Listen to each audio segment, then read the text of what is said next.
আল্লাহ যদি এই দেশ পরিচালনার দায়িত্ব আমাদের হাতে দেন, আমরা তোমাদেরকে এমন শিক্ষায় গড়ে তোলার চেষ্টা করব যেখানে তোমরা সৃষ্টিকর্তা আল্লাহকে ভয় করবে এবং দুনিয়ার শ্রেষ্ঠ কারিগরের হাত নিয়ে শিক্ষা প্রতিষ্ঠান থেকে বের হবে।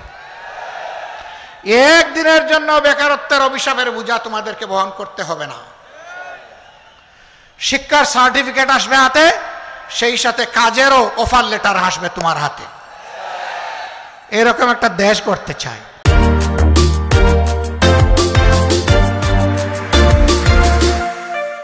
মা বোনদেরকে বলতে চাই, সমাজের উন্নয়নে সব জায়গায় ইনশাআল্লাহ গর্বের সাথে আপনারাও ভূমিকা রাখবেন। সাথে যে দুইটা জিনিস এখন পান না, সেই দুইটা জিনিসও পাবেন। একটা হচ্ছে মর্যাদা, আর একটা হচ্ছে নিরাপত্তা। এই মর্যাদা এবং নিরাপত্তার সাথে আপনারা দেশের উন্নয়নে অবদান রাখবেন ইনশাআল্লাহ।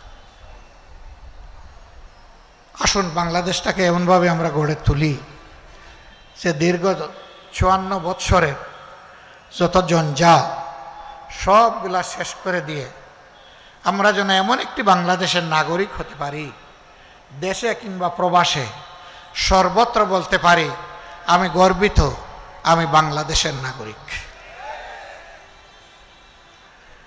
পঞ্চগড়বাসীর প্রতি আমার অনুরোধ, বাংলাদেশ জামাত ইসলামীকে যতক্ষণ ন্যায়ের উপর, মানবতার কল্যাণের উপর, সত্যের উপর দেখবেন,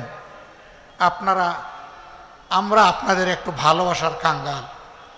একটু ভালোবাসাকে আপনাদের কাছে আশা করতে পারি? বড় দুর্বল কথা বললেন আপনারা। আমরা কি আশা করতে পারি? আলহামদুলিল্লাহ।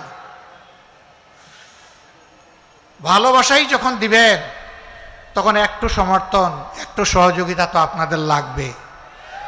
আপনাদেরকে আমরা পাশে চাইব দেশ গড়ার কাজে, আপনাদেরকে সাথে চাইব দেশ গড়ার কাজে, এবং আপনাদের বুকের বিছানায় একটু জায়গা চাইব আমরা।